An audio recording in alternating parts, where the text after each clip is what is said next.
बच्चों को कंटेंट जिस तरीके से व्लॉगिंग, फैमिली व्लॉगिंग में धूम मचा रहा है, जिसको देखो बच्चे बच्चे बच्चे चाहिए, जिनके नहीं भी है उनके भी कैप्शन में आजकल नई खुशी आने वाली है, एक खुशी आने वाली है, एक जानवी आ गई है, हमारे घर में आई एक खुशी, इस तरीके कंटेंट ही ट्रेंड कर रहे हैं और वो कंटेंट और कैप्शन डाल के ट्रेंडिंग पेज पे भी आ जाते हैं।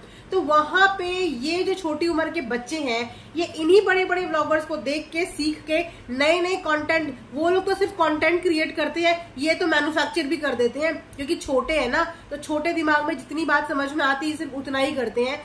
14 साल के निब्बा निब्बी, जिनको सहबाग और रिद्धि के नाम से भी जाना जाता है, आप में से बहुत लोग इनको देखते भी होंगे। मेरे पास काफी कमेंट भी इनसे रिलेटेड लोगों के आए थे, तो मैंने सोचा क्यों ना चलो आज इन्हीं के ऊपर रिएक्शन दी। फैमिली व्लॉगिंग से लोग इस तरीके से इन्फ्लुएंस हो चुके हैं कि फैमिली व्लॉगिंग की दौड़ में, रेस में हिस्सा लेने के लिए लोग अपनी एज तक नहीं देख रहे हैं। तो ऐसे ही एक फैमिली व्लॉगर से मैं आपको जरूर मिलवाना चाहूंगी, जो इस समय यूट्यूब में बहुत ज्यादा ट्रेंड कर रहे हैं और जहां देखो, जिधर भी देखो, उनके चर्चे ही चर्चे हैं। तो आइए एक छोटा सा इंट्रोडक्शन मैं आपका इनको दे देती हूँ। तो ये देखिए इनकी एक छोटी सी वीडियो।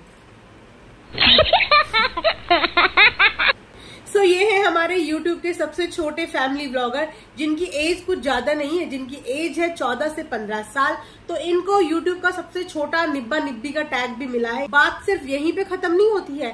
फैमिली व्लॉगिंग को आगे बढ़ाने के चक्कर में, उस रेस में भाग लेने के चक्कर में, इन लोगों ने अपनी एज का भी ख्याल बिल्कुल नहीं किया, किसी भी चीज का ख्याल नहीं किया और इन्होंने जल्दी से जल्दी मैन्युफैक्चर कर दिया एक छोटा सा निब्बा निब्बी का प्रोडक्शन, यानी कि स्मॉल निब्बू।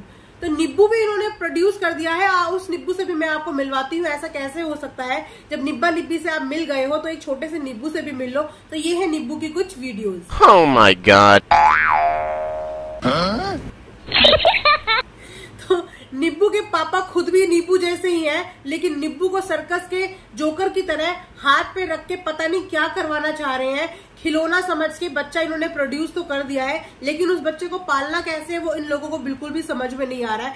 जब देखो उसको हाथ की हथेली पे रख के खड़ा करने की कोशिश करते हैं। अभी इनके निब्बू की उम्र 2-3 महीने से ज्यादा नहीं है, लेकिन इन्होंने उसको करतबों में डाल दिया है कि बस बेटा तू हाथ पे चढ़ जा और करतब दिखाता जाए।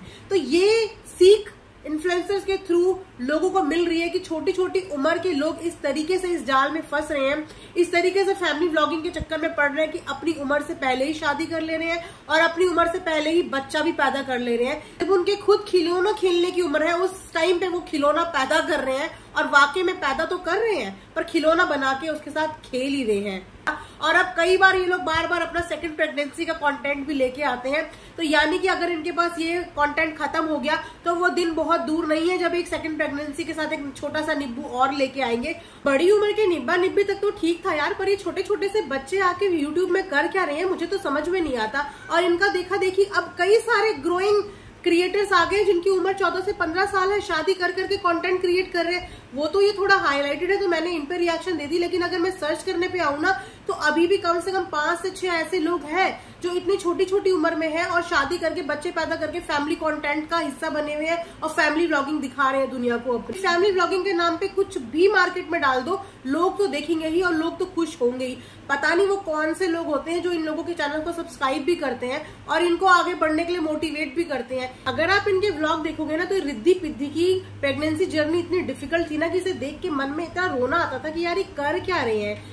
उसका मन नहीं होता था व्लॉग करने का, उसका मन नहीं होता था खाना वाना बनाने का, लेकिन उसको फिर भी घर के सारे काम भी करने पड़ते थे और अपने पति की फोर्स में आके व्लॉग भी बनाना पड़ता था। पति को भी क्या समझाए, वो खुद छोटा बच्चा है, उसको क्या समझ में आएगा। और तो इनके घर के जो बुजुर्ग है ना, वो भी इनके बच्चों को ऐसे टांगते हुए नजर आते हैं। मतलब कि जो छोटा सा निब्बू उनके घर में आया है, उसके दादा भी उस निब्बू को हाथ की हथेली में रख के खड़ा करते हुए घूमते हैं। बहुत सारे लोगों ने इनके ऊपर फनी रोस्टिंग की है, लेकिन मेरा मानना है ये कोई फनी नहीं है, ये एक्चुअल में फनी नहीं है, ये बहुत ही सीरियस मुद्दा है। मुझे इस पे बिल्कुल भी फनी कुछ भी नहीं लगा। इनफैक्ट मुझे गुस्सा आ रहा था ऐसे लोगों पे जिन्होंने इनके चैनल को सब्सक्राइब किया और इनको मतलब 1 लाख से ज्यादा सब्सक्राइबर्स उनके हैं।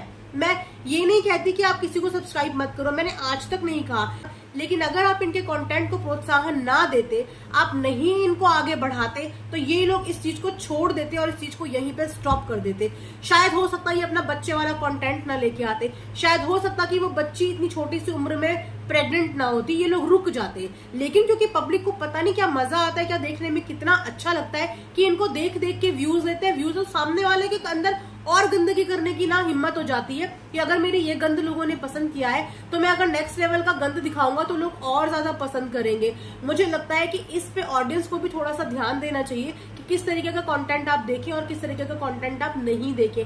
ये छोटे बच्चे हैं, इन्हें खुद भी समझ में नहीं आता, सिर्फ पैसा नजर आता है तो पैसे के चक्कर में ये लोग कुछ भी करने को राजी होते हैं। लेकिन हमें इस तरीके के कंटेंट को बिल्कुल भी प्रमोट नहीं करना चाहिए। मेरी यही सब रिक्वेस्ट है आप लोगों से। आगे भी आप किसी का भी चैनल या किसी भी बच्चे को इस तरीके से वीडियो बनाते हुए देखें तो उसके चैनल को व्यूज मत दें, इस तरीके की चीजों को प्रमोट मत करें। ये बच्चों के लिए बहुत ज्यादा नुकसान दे सकता है, खासकर लड़कियों के लिए। छोटी उम्र में प्रेगनेंसी के प्रॉस एंड कॉन्स आप सब लोग जानते हैं, सब लोग एजुकेटेड है और इस तरीके की चीजों को जानते हो, तो इस तरीके की चीजों को मत होने दो। ऐसे लोगों पे फनी रोस्टिंग मत करो, ऐसे लोगों पे स्ट्रिक्टली रिएक्शन दो, रिएक्शन स्ट्रिक्टली, ताकि ये लोग इस तरीके के कंटेंट और घटिया तरीके का क्रिंज कंटेंट लाने की हिम्मत ना कर पाए। मेरा आज का एक रिएक्शन इन छोटे से निब्बा निब्बी के ऊपर। आई होप कि आपको पसंद आएगा तो लाइक शेयर सब्सक्राइब करना बिल्कुल ना भूलें। And thanks for watching earth mom Dehradun.